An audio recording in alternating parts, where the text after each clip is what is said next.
કચ્છી ગુજરાતી સરિતામાના ચેનલમાં આપણું હાર્દિક સ્વાગત છે। આજે આપણે બનાવશું કેરી અને ગુંદાનું અથાણું। 12 માસ આપણે ખાઈ શકીએ એવું અથાણું બનાવશું। તેના માટે અમે 3 કિલો રાજાપુરી કેરી લીધી છે, એને ધોઈ અને રાખી છે।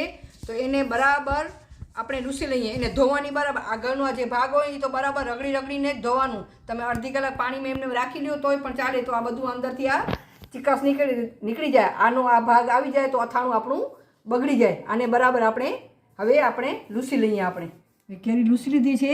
આ આગળનો ભાગ છે ને આપણે આ કાઢી લેવાનું। આ બરાબર આવી રીતે પછી આપણે કટ લગાવી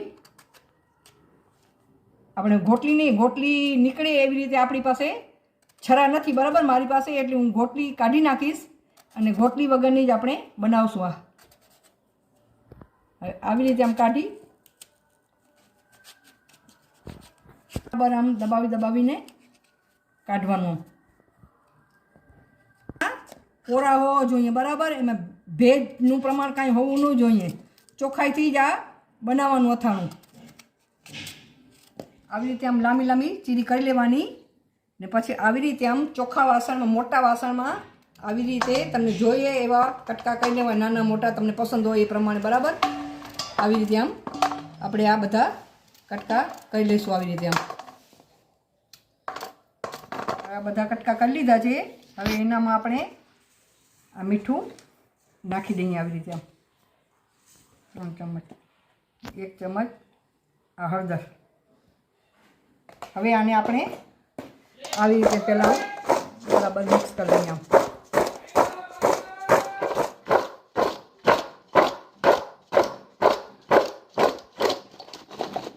આમ હલાવી લઈએ બરાબર આવી રીતે। હવે આપણે એને બરણીમાં ભરી લઈએ। આ ચમચની મદદથી આપણે આ ચિનાઈ માટીની બરણીમાં આપણે ભરીને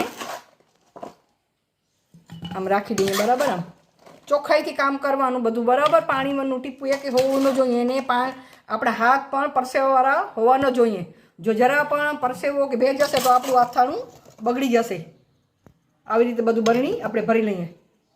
બધું ભરી લીધું છે। હવે 1 ચમચ ઉપરથી આપણે આમાં મીઠું નાખશું ને અડધી ચમચ જેટલી હળદર નાખી ને આને બરણીને આમ બરાબર મિક્સ કરીને આપણે રાખી દઈએ ને આ ઢાંકણું બંધ કરી 2 દિવસ માટે આપણે આમ રાખી દઈશું। અને આજે તો આપણે મિક્સ કરી સાંજના છે ને આને બરણીને હલાવી નાખવાનું, પછી બીજા દિવસે 2 ટાઈમ આપણે આમ હલાવવું પડશે બરાબર। 2 ટાઈમ એવી રીતે આમ 2 દિવસ આમ હલાવશું ને 2 દિવસ માટે આપણે રાખી દઈશું। હવે આપણે જઈએ ગુંદા તરફ। આ 2 કિલો મેં ગુંદા લીધા છે, એને બધા આમ સાફ કરી રાખ્યા છે। હવે આપણે આમ આવી રીતે આમ દસ્તાની મદદથી આગળનો આ ભાગ હોય અહીંયા આપણે દસ્તો મારવાનું બરાબર। આવી રીતે આમ દસ્તો મારવાનું। આવી રીતે દસ્તો મારી અને અંદરથી આ ઠળિયું આપણે આમ કાઢી નાખવાનું બરાબર। આવી રીતે બધા ગુંડામાંથી આપણે આમ ઠળિયું કાઢી નાખવાનું। આ મારી હું માની રીતથી અથાણું બનાવું છું। મારી મા બનાવતી એવી, એને જોઈ નાની હતી ત્યારે હું જોતી ને એવી રીતે અથાણું બનાવું છું। આવી રીતે આમ ઠળિયા કાઢીને આપણે અલગ આ કાઢી લઈએ। આવી રીતે આપણે બધા ઠળિયા કાઢી લેવાના। આ મહેનતનું કામ છે થોડુંક બરાબર, તો આપણે આ કરવું પડશે બરાબર। અથાણું 12 માસ આપણે અથાણું ખાવું હોય તો આ મહેનત તો આપણને કરવી પડે। આવી રીતે બધા આપણે આમાંથી કાઢી લઈએ બરાબર। આવી રીતે આ બધા ગુંદાનું આપણે કાઢી લેશું। આવી રીતે આમ આપણે છરીની મદદથી આમ બધા ઠળિયા કાઢી લેશું। હવે આ બધા કાઢી લઈએ આપણે। આ બધા ગુંદાના ઠળિયા કાઢી લીધા છે ને આમાં પણ આપણે એક આ કાચી કેરી અંદર એડ કરી નાખશું, જેથી એનું બધું ચિકાસ હોય ને એ નીકળી જાય બરાબર। આવી રીતે આમ હવે આમાં પણ આપણે મીઠું 2 ચમચ મીઠું નાખી દઈશું બરાબર, ને હળદર 1 ચમચ હળદર નાખી ને બરાબર આમ મિક્સ કરી લઈએ।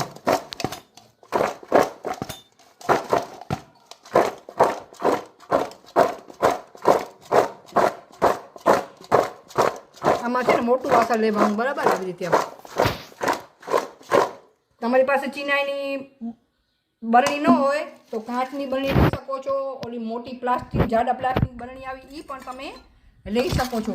આવી રીતે આપણે આ માટીમાં ચીનાઈ માટીની આ બરણીમાં ભરી દઈએ. બરાબર, આવી રીતે આમાં ગોટલીનો ભાગ હોય એ અંદર ઉપરથી આમ કાઢી અને ઉપર આ બહુ ખાટું હોય એટલે આ ઉપર આપણે એડ કરી લઈએ, જેથી એનું ગુંદાનું છે ને ચિકાસ નીકળી જાય. ને એના ઉપર આપણે આ 1 ચમચ હજી નમક નાખશું ને અડધી ચમચ હળદર. હવે બરાબર આમ મિક્સ કરી લઈએ. આખી આ બરણી ભરાઈ ગઈ છે એટલે આ પછી નીચે થઈ જશે. એને પણ આપણે ઢાંકી અને 2 દિવસ માટે આપણે રાખી દઈશું અને રોજ એને એક ટાઈમ તો આપણે અને એને ઉથલાવશું. બરાબર, તો એક રસ થઈ જાય. આ 2 દિવસ માટે આપણે રાખી દઈએ પછી મસાલાની આપણે તૈયારી કરશું. આજે કેરીને મીઠાને હળદર નાખી 1 દિવસ થઈ ગયું છે તો આપણે આમ હલાવી લેવાનું. બરાબર, આવી રીતે આમ હલાવી લેવાનું ને ગુંદાને પણ આવી રીતે આમ હલાવી લેવાનું. અત્યારે હલાવીને સાંજના હલાવવાનું. બરાબર, આમ તો એક રસ થઈ જાય. હવે આપણે એનું મસાલો તૈયાર કરીએ. આ 2 કિલો ગોળ લીધું છે, એને ઝીણું ઝીણું કટ કરી લીધું છે. બરાબર, એ આપણે આ મોટા તપેલામાં એડ કરી લઈએ. વાસણ બધા ચોખ્ખા લેવાના, કોરા કાઢીને આ તડકામાં થઈને સહેજ તપાવવાનું. બરાબર, આવી રીતે આપણે ગોળ અંદર એડ કરી દઈએ. આપણે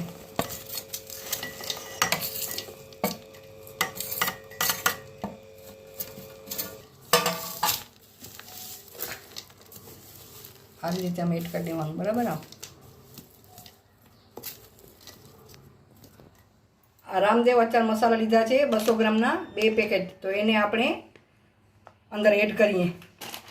આવી રીતે આમ ગોળ ઉપર આમ એડ કરી નાખવાનું. બરાબર, આવી રીતે આમ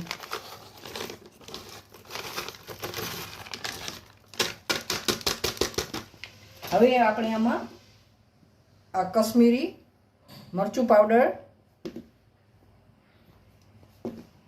3 ચમચ એડ કરી દઈએ. બરાબર, આ ઘરનું પીસાવેલું મરચું છે. બરાબર, લઈને પીસાવ્યું હતું એ આપણે એડ કરી દઈએ. હવે આ ઘરનું ધાણા જીરું પાવડર 2 ચમચ એડ કરી દઈએ. આ રાઈના કુરિયા છે 50 ગ્રામ, એ અંદર આ મચમાં આમ એડ કરી દઈએ. આ મેથીના કુરિયા 25 ગ્રામ, આ ધાણાના કુરિયા 50 ગ્રામ એ આપણે એડ કરી દઈએ. ને આ 2 ચમચ જેટલી વરિયાળી એડ કરી દઈએ. આ મરી, આ લવિંગ, આ 2 ઇંચ દાલચીની એડ કરી દઈએ એટલે તજ, ને આ બાંધિયા 5-6, આ તમાલપત્ર. બરાબર, આમાં આપણે આવી રીતે એડ કરી દેવાના. ને આ હિંગ આ 50 ગ્રામ છે તો 25 ગ્રામ જેટલી આપણે હિંગ આમાં એડ કરી દઈએ. હવે આપણે તેલ ગરમ કરવા મૂકશું. આ 1 કિલો રાઈનું તેલ છે. બરાબર, એ આપણે આમ તપેલામાં એડ કરી દઈએ.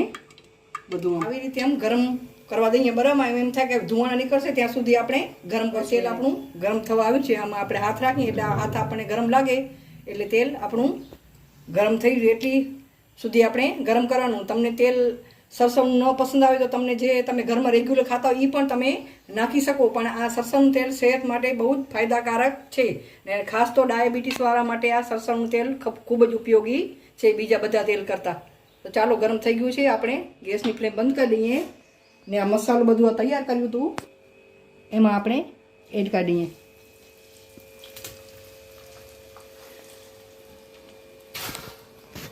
હવે આને આપણે ઢાંકીને આમ રાખી દઈશું. બરાબર, આને હવે આને 2 દિવસ થઈ ગયા છે. આપણે મીઠું અને હળદર નાખ્યું કેરીમાં, જોઈ શકો છો. આપણે હવે આમાં આવી પ્લાસ્ટિકની હોય એમાં આપણે આમ કાઢી નાખીએ. બરાબર, પાણી આપણું નીકળી જાય. પાણી આપણે કદાચ બીજા ગુંદા કરવા હોય એમાં નાખવા હોય તો એ કામ આવે, મરચાં બોળવા હોય તો એ કામ આવે, સૂકા મરચાં.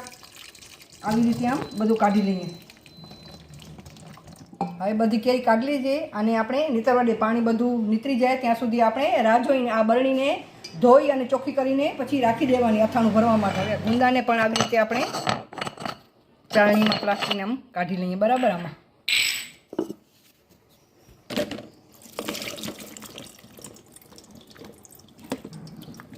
હવે આનું ગુંદાનું પાણી પણ આપણે નિતારી લઈએ. એટલે 5 મિનિટ સુધી કેરી અને ગુંદાને આપણે આવી રીતે આમ રાખી દઈએ. બરાબર, પાણી બધું નીતરી જાય પછી આપણે કપડા ઉપર રાખી અને સૂકવશું. હવે આમાં પાણી નીકળી ગયું છે તો આપણે આ કોટનના કપડા ઉપર ખાટલા ઉપર આ પાથરી દીધું છે. તો એને આવી રીતે આમ અલગ અલગ ચમચાની મદદથી કરી લઈએ.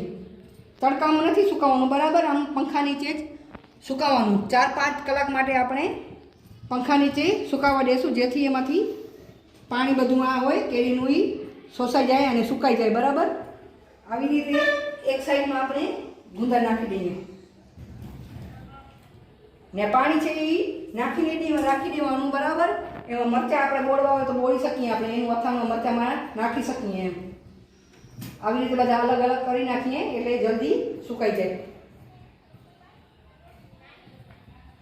કમસે કમ 5 કલાક તો આમ પંખા નીચે સુકાવા દેવાનો. બરાબર આવી રીતે આમ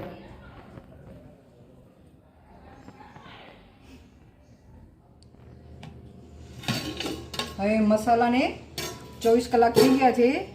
આપણે એને આમ મિક્સ કરી લઈએ. આપણે કેરીને ગુંદાઈએ આપણે પંખા નીચે સુકાવા રાખી દીધી છે. બરાબર તો આને આપણે મિક્સ કરી લઈએ. બરાબર આમ આવી રીતે મિક્સ કરી નાખવાનું. આ ઢાંકણું ખોલતા જ મસ્ત મજાની સુગંધ આવે છે. ને આ બધું મસાલો અથાણાનો મસાલો બધું કામ કરવું, સફાઈથી જ કામ કરવાનું, ચોખ્ખાઈથી કામ કરવાનું. પાણીનું ટીપું ક્યાં હોવું ન જોઈએ ને આપણા હાથ પણ પરસેવાવાળા હોવા ન જોઈએ, એટલું ધ્યાન રાખવાનું. જરા પણ આપણું આમ કાંઈ ગલતી થઈ જાય તો આપણું અથાણું બગડી જાય, 12 માસ ન રહે. આવી રીતે આપણે મિક્સ કરી ને પાછા ચમચ અંદર જ રાખી દઈએ અને ઢાંકી અને રાખી દઈએ. હવે સાંજે આપણે જોશું. 5 કલાકથી ઉપર થઈ ગયો છે સમય. આ કેરી પણ આપણે જોઈ શકો છો સુકાઈ ગઈ છે. બરાબર પાણી ભેજ એનું ભેજ એમાં આવતું નથી. તો આપણે હવે આવી રીતે આમ કપડાથી કોરા કપડાથી એને સાફ કરી ને આમ રાખતા જઈએ, કેમ કે કોઈ રજબૂડી હોય કાંઈ કચરો હોય કોઈ તો બરાબર આપણે સાફ કરી ને આવી રીતે આમ રાખી દઈએ. બરાબર હવે આપણે ગુંદાને આપણે અંદરથી આ બરાબર સાફ કરી લેવાનું. બરાબર આવી રીતે આમ એમાં થોડીક મહેનત પડશે ગુંદામાં સાફ કરવા. અંદર હોય ને આ ચીકાસી બધી કાઢી લેવાનું. બરાબર આમ હોય અંદરથી બરાબર સાફ કરીને અંદર જ આપણે નાખી દઈએ અને વ્યવસ્થિત આ સાફ કરીને થોડીક મહેનત પડશે, આમાં થોડીક વાર લાગશે. બરાબર આપણે આ અંદર ચીકાસ હોય કાઢી લઈએ. બરાબર આમાં અંદરથી આમ હવે આ ગુંદા પણ બધા કપડાથી સાફ કરી લીધા છે અને કેરી નીચે છે અને ગુંદા ઉપર છે. હવે આપણે મસાલા તરફ જઈશું. આ જોઈ શકો છો કપડું કેવું ગંદુ થયું છે. બરાબર આવી રીતે બધું અંદરથી ચિકાસ ગુંદાની સાફ કરી નાખવાનું. ચોખ્ખા કપડાથી સાફ કરવાનું, ગંદુ કપડું નહીં. હવે આપણે મસાલા તરફ જે બનાવ્યો હતો એના તરફ આપણે જઈએ. હવે આ બધું આપણે આ મસાલો જે બનાવ્યો હતો એમાં આપણે એડ કરી દઈએ. આમાં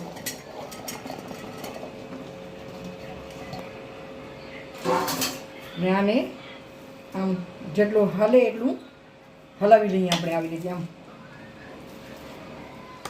રીતે આમ મિક્સ કરી લેવાનું. બરાબર આવી રીતે આમ પછી આપણે આને ઢાંકીને રાખી દઈશું. અને 3-4 દિવસ માટે તો આપણે રાખશું જ. બરાબર રોજ આને એક વખત ચમચની મદદથી હલાવી લેવાનું. આ ચમચ હવે આપણે ધોઈ નાખ્યું, કોવું ચમચ જ નાખવાનું અંદર ને બરાબર સુરક્ષિત જગ્યાએ રાખવાનું, ક્યાં પાણીનું ટીપું કે કાંઈ પડે નહીં, કે નાના છોકરાઓ હોય ઢાંકણું ખોલીને એનું ખાસ ધ્યાન રાખવાનું. હવે આપણે કાલે આને ખોલશું. બરાબર આજે રાખી દઈએ. આ 4 દિવસ થઈ ગયા છે, જોઈ શકો છો. આપણું ત્યારે આખું તપેલું ભરેલું હતું ને હવે નીચે આવી ગયું છે. એને હું રોજ એક ટાઈમ હું ચમચથી હલાવતી. બરાબર ને આ સૂકા આખા મરચાં હતા, જે ખાટું પાણી કેરીનું હતું તે રાખ્યું હતું, એમાં બોળી 2 દિવસ રાખ્યા હતા. એને આજે 6 કલાક માટે સુકાવ્યા હતા. તે હું અંદર આપણે એડ કરી દઈશું.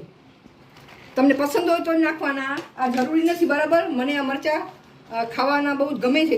તીખા નથી હોતા અને મોરા નથી હોતા, એટલે હું અંદર નાખું છું. બરાબર અને આપણે મિક્સ કરી લઈએ. બરાબર આમ તમે જોઈ શકો કલર કેવો ચેન્જ થઈ ગયો છે ને કેટલી મસ્ત મજાની સુગંધ આવે છે. એમ થાય કે હમણાં જ ખાઈએ આપણે અથાણું. આ એટલી મસ્ત સુગંધ આવે છે.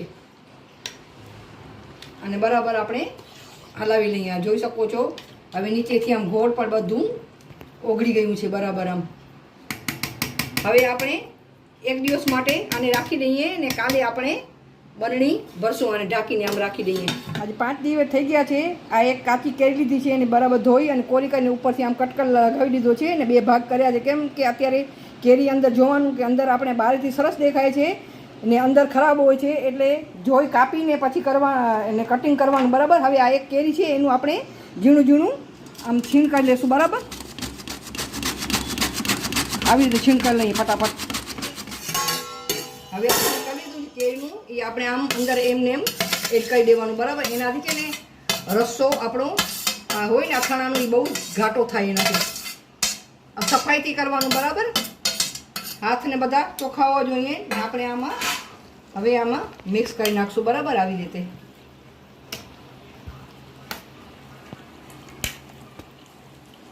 આ જોઈ શકો છો કેવું મસ્ત મજાનું ઘટ થઈ ગયું છે. હવે આપણને બરણી ભરવાની છે. આપણું અથાણું રેડી થઈ ગયું છે. હવે ચમચ અંદર ભલે પડ્યો આપણે બરણી ભરી લઈએ. હવે આ કોળસા સળગાવ્યા છે બરાબર. એના ઉપર આપણે આ હિંગ નાખી દઈશું અને જરાક ધુમાડો કરવા દઈએ. બરણી કોરી કરીને રાખી હતી ને તડકામાં તપાવી હતી. હવે આમ ઊંધી આપણે થોડી વાર માટે રાખી દઈશું અંદર ધુમાડા જાય. હવે જોઈ શકો છો આ ધુમાડા કેવા નીકળે છે. એનાથી આપણું અથાણું બગડે નહીં. હવે આપણે એમાં અથાણાને પાછું બરાબર આપણે મિક્સ કરી લઈએ.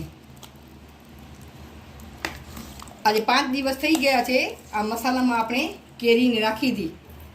આમ એક રસ થઈ જાય બરાબર આમ થઈ જાય ત્યારે જ આપણે બરણીમાં ભરવાનું. આ આપણે નાખી ત્યારે આખી આ તપેલી ભરાઈ ગઈ હતી. તમે પ્લાસ્ટિકનો કોઈ ટબ હોય એમાં પણ તમે બનાવી શકો છો બરાબર. એમાં ધાતુમાં નહીં બનાવવાનું. હવે આપણે બરણી ભરી લઈશું આવી રીતે. આમ નીચે કાંઈ વાસણ રાખવાનું કેમ ઢોરાય તો એમાં ઉપયોગમાં આવે આપણું બરાબર.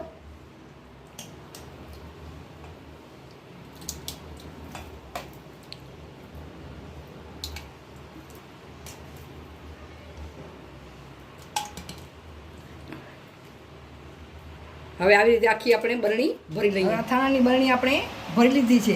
આ બરણીની આ સાઈડોમાં ને ઢોરાણું હોય તો આપણે ચોખ્ખા કપડાથી એને બરાબર આપણે લૂસી લેશું.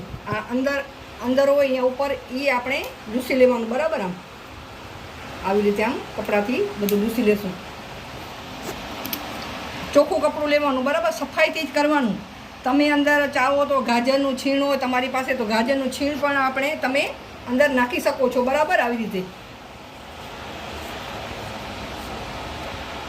તૈયાર થઈ ગયો છે. તમે ચાહો તો અત્યારે પણ ખાઈ શકો પણ મહિના દિવસ પછી તમે ખાઓ તો બહુ ટેસ્ટ એનો સારો લાગે છે. એના માટે તમને જો આ બરણી હોય તમને જોતું હોય એ પ્રમાણે નાની બોટલમાં તમે ભરીને એનો ઉપયોગ કરી શકો છો. આપણું અથાણું બનીને તૈયાર થઈ ગયું છે. તો આપણે ઢાંકવા માટે આ સરસવનું તેલ છે એને ઢાંકણા ઉપર આમ લગાવી દઈશું બરાબર. આવી રીતે આમ જેથી અથાણું આપણું ખરાબ થાય નહીં. આવી રીતે આપણે લગાડી દઈએ. ઉપર પણ આમ સેજ હાથ ફેરવી નાખવાનું બરાબર. ને આપણે આમ ઢાંકણું બંધ કરી દઈએ. આપણું અથાણું બનીને તૈયાર થઈ ગયું છે. તમે કાચની બોટલમાં પણ ભરી શકો છો. પ્લાસ્ટિકને સારું પ્લાસ્ટિક એની બોટલમાં પણ તમે અથાણું રાખી શકો ને 1 વર્ષ સુધી તમે ઉપયોગ કરી શકો છો. આપણું ગુંદા અને કેરીનું ગોળવાળું અથાણું મસ્ત મજાનું તૈયાર છે. મારી રેસીપી તમને ગમે તો લાઈક કરજો, શેર કરજો અને કોમેન્ટ કરજો. આ રીતથી ચોક્કસથી બનાવજો. સરસમાં સરસ અને બેસ્ટમાં બેસ્ટ ટેસ્ટી અથાણું બનશે. આભાર.